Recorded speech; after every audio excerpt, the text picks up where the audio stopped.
मोहम्मद अंधकार शमनी मत प्राण संजनी यंत्र मंत्र जपो तपो भगवती माता पिता भातृका विद्याभूत त्रुटि गतिश्च सकल त्रिलोक्य माता शिवा अवधूत चिंतन श्री गुरुदेव दत्त सद्गुरुदेव की जय। नवनाथ चिंतन श्री गुरुदेव दत्त। अपना सौना हृदयમાં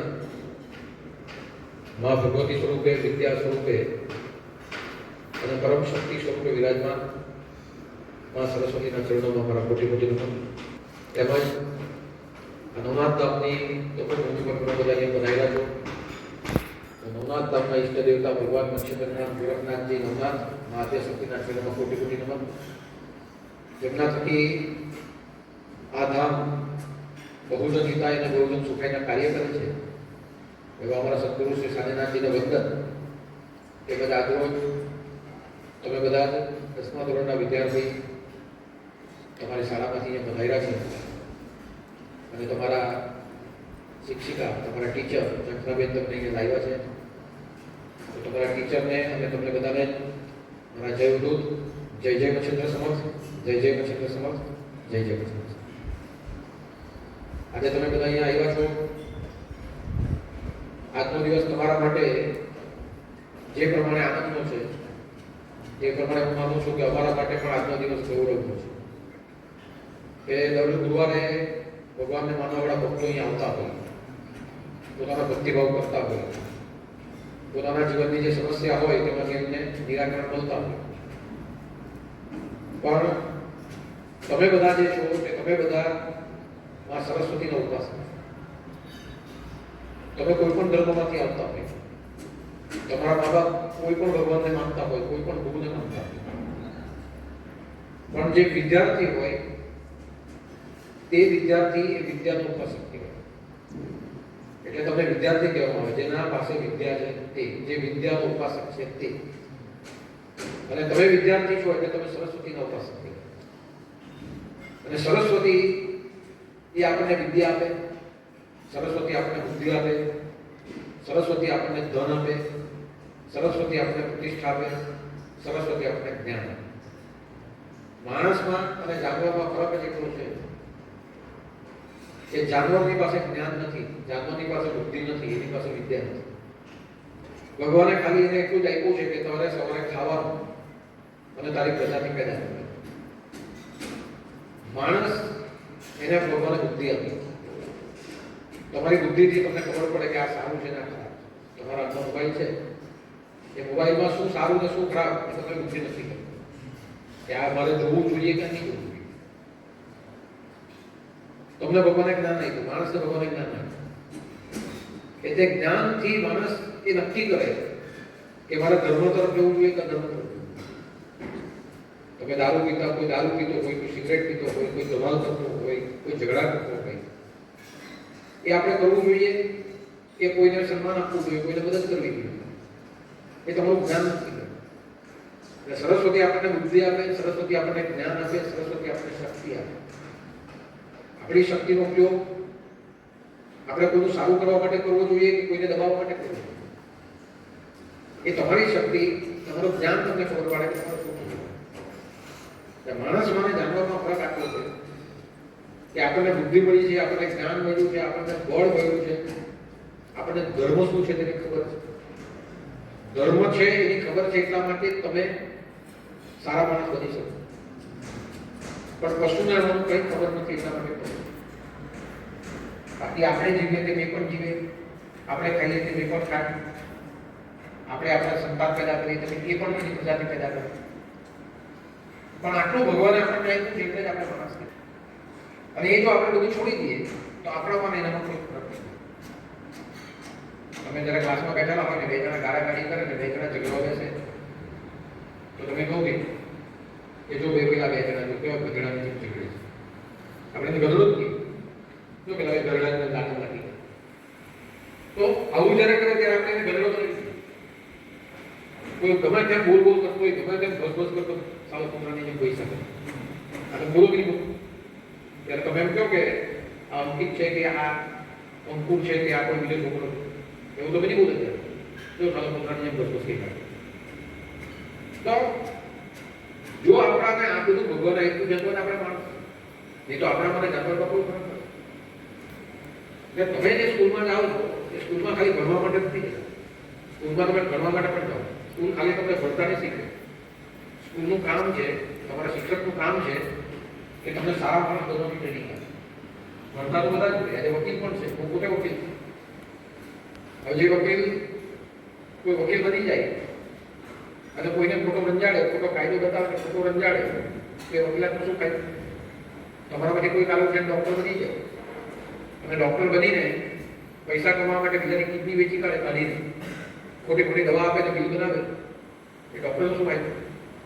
કોઈ પોલીસ બની જાય અને લોકોને ખોટા ડંડા મારીને પૈસા ઉઘરાવે, એ પોલીસનું શું થાય? તમે જુઓ કે દિલ્હીનો બોમ્બ બ્લાસ્ટ થયો. આ બોમ્બ બ્લાસ્ટ જે કર્યો તમે રિપોર્ટો વાંચતો હો, આ બોમ્બ બ્લાસ્ટ કર્યો તે કોને કર્યો? એ બોમ્બ બ્લાસ્ટની અંદર ડૉક્ટરો સંડોવાયા કાશ્મીરની અંદર, અને આ બધા આતંકવાદી હતા. અને એ જે બધા આતંકવાદી હતા તે આતંકવાદી બધા ડોક્ટરો હતા, ભણેલા ગણેલા હતા, એન્જિનિયર હતા, અને એ લોકો બોમ્બ બનાવ્યો. હવે તો ઘણી ઘણી બધા ડોક્ટર બની ગયા, કોઈ આઈઆઈટીમાં ગયું, કોઈ આઈટીમાં ગયું, બધા બની ગયા. પણ એ બન્યા પછી પણ વિનાશ કર્યો. તો ડોક્ટર બની જવાથી આપણે ભણી ગયા કે ડોક્ટર બની જવાથી આપણે ડોક્ટર થઈ ગયો? સારા માણસ બનવું એ વધારે બનવું. સ્કૂલમાં જે તમે જાઓ, તમારા શિક્ષક જે તમને શીખવે એ ખાલી ભણતા નથી શીખવતા, કરતા પણ શીખવે. સારા માણસ બનવાની જરૂર છે. તમારા મા બાપ, તમે જો સારા માણસ બનો ને તો તમારા મા બાપને આનંદ આવશે, એટલે ગર્વ થશે. તમે ઘણી ઘણીને ખોટા રસ્તે જતા રહેશો, ભલે તમે ગમે એટલું ભણ્યા હોય, પણ મા બાપને શોધવી પડશે. એટલે આપણે જે સ્કૂલમાં જઈએ છીએ એ સ્કૂલને ગુરુકુલ કહેવામાં આવે છે. ગુરુકુલનો અર્થ શું? કે જ્યાં તમને સારા માણસ બનવાની ટ્રેનિંગ મળે, જ્યાં તમને બીજાને મદદ કરવાની તમને પ્રેરણા મળે, તમે તમારી વિદ્યાનો ઉપયોગ બીજા માટે સારો કરી શકો. એટલા માટે તમે કરતા છો. અને એટલા માટે જે વિદ્યાર્થી છે તે વિદ્યાર્થી આખી જિંદગી વિદ્યા પ્રાપ્ત કરે અને બીજાને મદદ કરે. આ આપણી ભારતીય સંસ્કૃતિ છે. અને એટલા માટે તમારું 10મું ધોરણ પણ છે અને 10મા ધોરણની પરીક્ષા પાસ કરીને તમે આગળ વધવાનું છે. તમને બધાને જ ખબર છે કે તમારા મા બાપની તમારા પર બહુ અપેક્ષા, ભલે તમારા 45% આવતા હશે, તમારા મા બાપ તો બીજાને એમ જ કહેતા હશે કે તમારો છોકરો તો 70% આવે, એટલે બહુ હોશિયાર છે.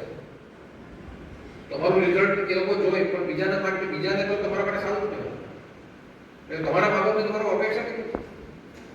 કોઈ મા બાપનો છોકરો 70% લાવતો છે, તેના માટે મા બાપ એવું છે સાથે તો 80% લાવે.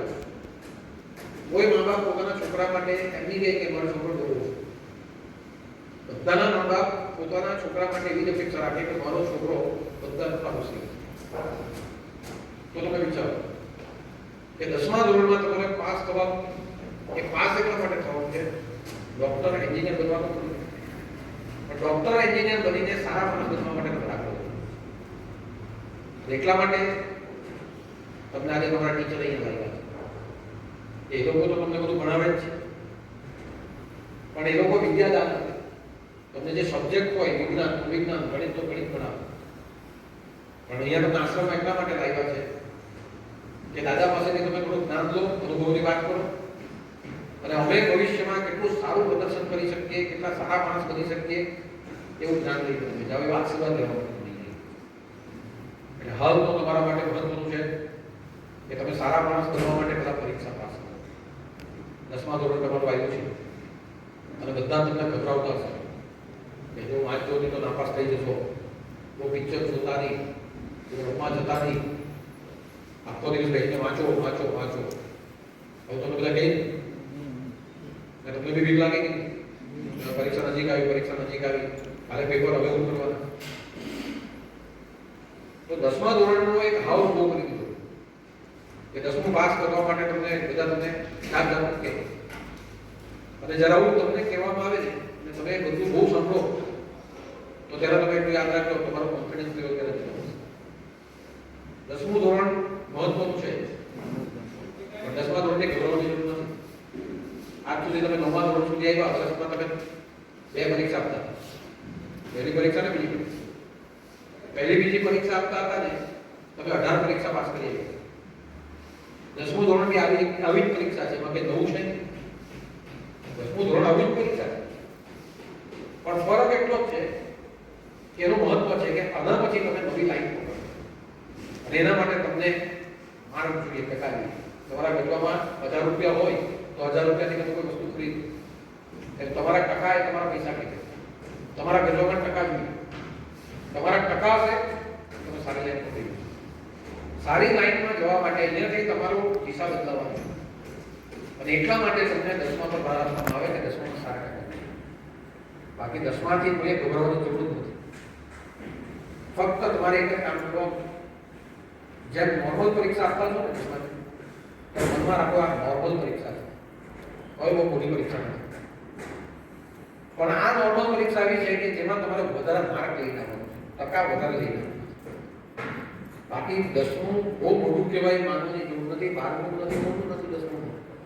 હું તમને એટલા માટે કહું કે તમે આજે 9 ચોપડી ભણ્યા છો. હું તમારી સામે જે બેઠો છું 22 ચોપડી ભણ્યો છું. ભલે બી કરી ને ભલે પછી બીજા 5 ચોપડી ભણ્યા. હવે 22 ચોપડી ભણેલો માણસ જે કે તે કહું કે તમે 9 ચોપડી ભણેલા વિચાર નથી. તમારા કરતા મારી કેટલી પરીક્ષા વધારે આવી તમે વિચાર કરો. તમારા કરતા કમસે કમ હું 14 પરીક્ષા વધારે આવી. એટલા માટે કહું છું કે પરીક્ષાથી ગભરાવો. તમે બધાનું હોશિયાર. કોઈ 80% વાળો, કોઈ 50% વાળો, કોઈ નબળો નથી, બધા જ હોશિયાર. ફરક ખાલી એટલો જ છે કે તમે ભણવામાં ધ્યાન આપો છો ને તે ધ્યાન આપો છો. જેના 80% આવે તે વધારે ધ્યાન આપે છે. જેના 50% આવે તે એનાથી ઓછું ધ્યાન આપે. થોડું રમતમાં ધ્યાન આપે, થોડું ભણવામાં ધ્યાન આપે. અને જેના ખાલી 30-35% આવે તે લોકો ધ્યાન જ નથી આપતા. બસ આટલો જ ફરક છે. જેના 35% આવે તે ધ્યાન આપવાનું ચાલુ કરે તો 60% આપતા રાખવું જાય. ધ્યાન આપવાની જરૂર. તમે બરાબર પિક્ચર તમે જુઓ, ચાલો મને એક વાત કરો. તમે ધુરંધર પિક્ચર જોયું? કેટલા જણા જોયું ધુરંધર પિક્ચર? જોયું તો હા બોલો ને, વાતો પૂછો. ક્રિકેટ મેચ જોવો કે બધા જોઈએ ને? ભારત પાકિસ્તાન. હમણાં હું તમને ક્રિકેટ મેચ માટે પૂછું કે હમણાં છેલ્લું ભારત જે એશિયા કપ રમાયો અને ભારતની ફાઇનલ મેચ આખી ભૂલી જાય, બધું ભૂલી. આની બેટિંગ આવેલી અને આટલા રમવાના આ રીતે ક્રિકેટ ગઈ બધું ભૂલી. પિક્ચર જોઈને આવ્યા તો તમે સ્ટોરી પૂછો ને તો તમે આખી સ્ટોરી મને કહી દો. સ્ટોરી તો હું તમને પિક્ચરના ગાયન બી બોલું છું. 3 કલાકમાં તો તમને યાદ કેવી કરી? 3 કલાકમાં તમે એટલા માટે યાદ કર્યું તમે ધ્યાનથી જોતા. તમને મેચનો સ્કોર, વિરાટ કોહલીની કેટલી સેન્ચુરી તમને ખબર હશે. રોહિત શર્માએ કેટલા છગ્ગા માર્યા, રેકોર્ડ કર્યો કે રેકોર્ડ તમને ખબર હશે. હવે આ સમયમાં વિચાર કરો તમને આ ખબર પડી ગઈ. તમે ધ્યાન આપ્યું. તમે બરાબર મેચના 5 કલાક તમે ઘૂસી ગયા. તમારા હાથમાં થાળી હતી ને જમવાની, જમતા તમે મેચ જોતા. તમે જ્યાં નાસ્તો કરવા ગયા હતા હોટલમાં બી મેચ ચાલતી. બરાબર તમે કેટલું ધ્યાન આપ્યું છે?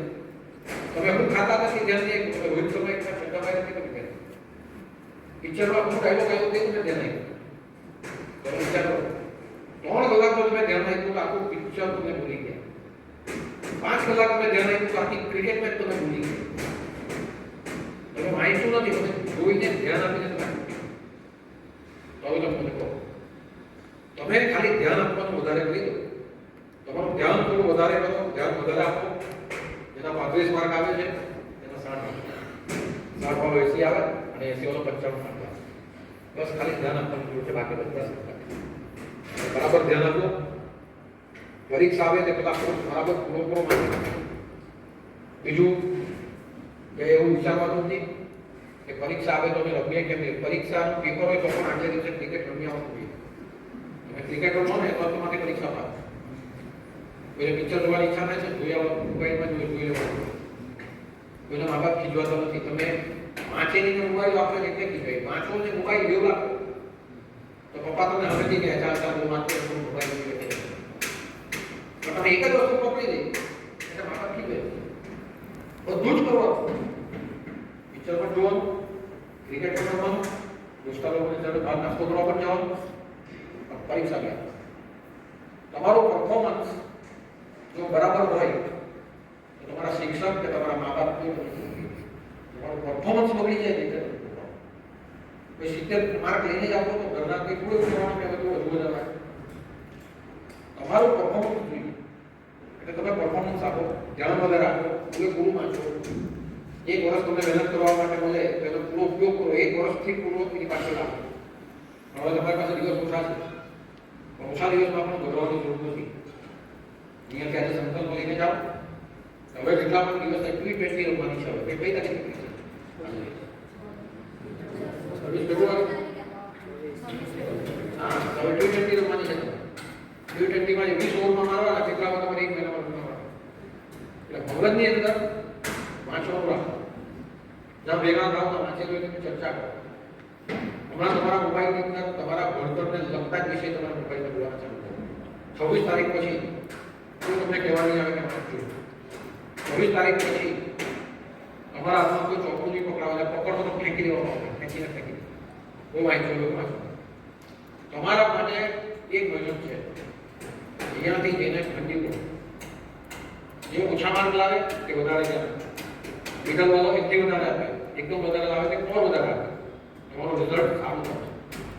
દસમા ધોરણથી ગભરાવાનું નહીં. કોઈ ગમે તે કે ભારી છે, હલકું છે, નાપાસ થવું, કોઈ નાપાસ થવાનું નથી. હવે સરકાર કોઈ નાપાસ કરતી જ નથી. બધા છેલ્લે પાસિંગ માર્ક માટે પાસ થવાનું. એટલે નાપાસ થવાનો ભય તો અમને લોકો નથી.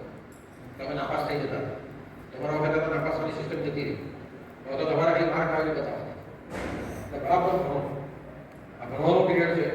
ભરપૂર ભણો અને જીવનમાં સારા માણસ બનો. પછી તમે કંઈ પણ બનો. અને એવા માણસ બનો કે તમે તમારા સમાજને ઉપયોગી થાવ. તમારા મા બાપ માટે તમે ધાર્મિક છો. તમારા મા બાપ જ્યાં પણ માને છે એ સંસ્થા માટે પણ તમે કંઈ દાન ધર્મ કરી શકો. એટલા ભગવાન બતાવે. બસ આજુબાજુ કોઈ વિચારો નહીં, કોઈ સાંભળો નહીં. તમારા પર તમે ધ્યાન આપો. એક વખતે હોય તો એક માણસ એક સ્પર્ધાથી ડુંગર ચડ્યો. ડુંગર સીધો હતો અને બરફનો ડુંગર હતો. 50 જણાએ સ્પર્ધામાં ભાગ લીધો. નીચે બધા જોવા માટે બધા આવે. પ્રાઇઝ પણ મોટું હતું. પેલા બધા ચડવા ગયા એટલે નીચે બોલે. તમે પરીક્ષા આપો ને તમે ઓછું બોલે. તમારી આજુબાજુ વધારે બોલે. વાંચવાથી રસવા નીકળી પડ્યો. હા, તમારા આજુબાજુ વાળા જ બોલે. પેલા પ્રેક્ષક બધા બોલો. આમાં કોણ ચડવી ગયા? આમાં ખોટું ન જાઓ, કોઈથી કંઈ નથી થવાનું. પબ્લિક આવું બોલે. પેલા બધા ચડવા ગયા. ચડ્યા પહેલો વખત નીચે પડી ગયું. પણ પબ્લિક જે બોલે છે તે પબ્લિકનું સાંભળીને એટલા બધા ગભરાઈ ગયા. એ લોકોના મનોબળ એટલા બધા તૂટી ગયા કે કોઈ ઉપર ચડી નથી. પણ એક જ છોકરો એવો હતો કે લાખ ઉપર ચડતો કે 4 વાર પડ્યો તો ધીરે ધીરે ઉપર ચડી ગયો. ઇનામ જીતી ગયો ને એટલે બધા આવ્યા એને પૂછ્યું કે બધા પડી 4 વખત ચડ્યા, પડી ગયા, કોઈ ઉપર નહીં ચડ્યું. શું કેવી રીતે ઉપર ચડી? એવું કે તું શું કર્યું કે તું ઉપર ચડી? ત્યારે એને સૌથી પહેલા શું કર્યું ખબર? પોતાની કાન ટોપી કરી દીધી. ઠંડી બરફ પર ચડવાનું કાન ટોપી કરી દીધી. કાન ટોપી કાઢી. કાન ટોપી કાઢી પછી પોતાના કાનમાં આટલા રૂલ આટલા નથી કાઢ્યા અને હાથમાં આને કારણે ચડી. કેમ? આ કાનમાં રૂલ નાખેલા ને એટલે તમે જે પાછળ બોલતા હતા ને તે મેં નહીં સમજ્યું. મારું કામ તો ખાલી ઉપર ચડવાનું જ હતું.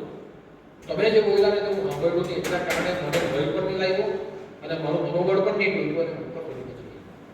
જો હું કદાચ તમારા બધાનું સાંભળતો ને તો આ બધાની જેમ મેં પણ નહીં. મારું લક્ષ્ય ધ્યાનમાં રાખ્યું. હું કોઈનું કંઈ સાંભળ્યું નહીં. બસ તમારે વાત કરવાનું. કોઈ ગમે એટલું કંઈ સાંભળવાનું નહીં. તમે તમારી મહેનત કરો, ભરપૂર મહેનત કરો. 1 મહિનો પૂરો તમારા માટે આપી દો. રમવાનું થોડું પૂરું કરો, બોલો પણ થોડું છું. 2 કલાક ભણતા તો 1 કલાક. અને ધીમે ધીમે 26 તારીખની સફર પૂરી કરો. અને મને વિશ્વાસ છે ભગવાનમાં કે તમે બધા જો મહેનત કરી હશે તો તમે 50 માર્કની મહેનત કરી હશે તો ભગવાનની કૃપાથી 50ના 20 માર્ક વધારે તમારા શક્ય છે. ભગવાનની કૃપા થઈ કે એક વસ્તુ એવી છે કે તમે વાંચો નહીં એમ છો કે ભગવાન કે આશીર્વાદ આપે તો કઈ નહીં. એક વખત છે ને એનું કાળું ફસાઈ ગયું. એટલે હનુમાનજીને પ્રાર્થના કરવા પડે. કેમ કે હું હનુમાન ચાલીસા બોલું એટલે હનુમાનજી આવે અને પેલો પહાડ ઉચકીને લઈ આવે તે પ્રમાણે મારું ગાલનું બળ કાઢી નાખે. એટલે ત્યાં હનુમાન ચાલીસાનો પાઠ કરવાનો. એટલે ત્યાંથી એક સાધુ મહારાજ પણ થતા. સાધુ મહારાજ કે ભાઈ શું કરે?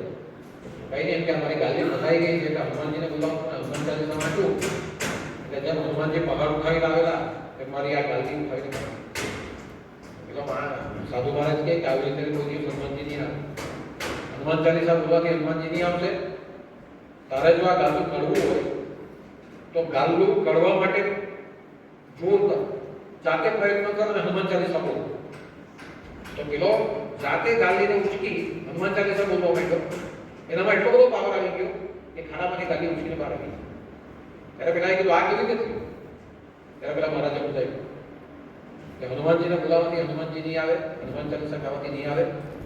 હનુમાન ચાલીસા ગાતા ગાતા જાતે મહેનત કરે ને તો હનુમાનજી તારી અંદર જ આવે તો તને ગાલી ઉચકી દે. ભગવાન આવતો નથી, ભગવાન તમારામાં આવી જાય. હનુમાન ચાલીસા કે ભગવાનનું નામ લેવાથી ભગવાન મદદ નહીં કરે. પેપરમાં કંઈ તમે લખ્યું હશે ને તો ભગવાન તમને 5 ના 10 માર્ક નથી આપશે. તમારે જાતે મહેનત કરવી પડશે. ઘણા તો શું કરે, સપ્લિમેન્ટરી પૂરી છોડી આવે. જે ભગવાનને માનતા હોય તેના નામ લખી દે. ભગવાન મને માર્ક આપી દીધો એટલે માર્ક નહીં આવે. તમારે બધું જ લખવું પડે. હનુમાન ચાલીસા ગાવાથી હનુમાનજી નહીં આવે. હનુમાન ચાલીસા ગાતા ગાતા ધક્કો લગાવવાથી હનુમાનજી તમારામાં પોતાના માને. તમારે પેપરમાં બધું જ લખવાનું, કોઈ વસ્તુ છોડવાની નહીં. અને જે ભગવાનને માનો તેનામાં શ્રદ્ધા રાખવાની. માતાજીની કૃપા થાય. તમે 5 માર્કનું લખ્યું હોય, મારી ગેરંટી છે તમને 5 ના 15 માર્ક આપવાનું કામ કરશે. એટલે મદદ કરજો. અહીંયાથી પણ આશીર્વાદ આપું છું, બધા પાસ થઈ જજો, 4 માર્ક લાવજો. અને આજે જે પ્રમાણે આવ્યા છે ફરી પાછું બધા આવજો. બરાબર, બધાને મારા તરફથી બેસ્ટ લક. ભરપૂર મહેનત કરો, નાચો કૂદો પણ વાંચો. અને જે પ્રમાણે બધા આવ્યા છે બધા પાસ થઈ જાય એટલે પાછા બધું બોલવા માટે આવશે. બરાબર, પણ બધા માર્ક લઈને આવજો. બધાનો મારા આશીર્વાદ છે. જય જય વસંત સમત. ભારત માતા કી જય.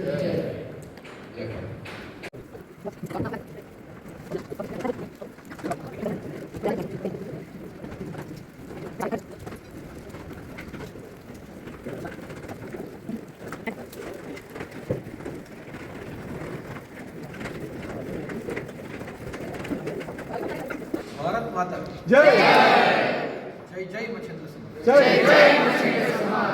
જય જય ચંડિકા. જય જય ચંડિકા. એક વાર છોટે દાદા કી જય.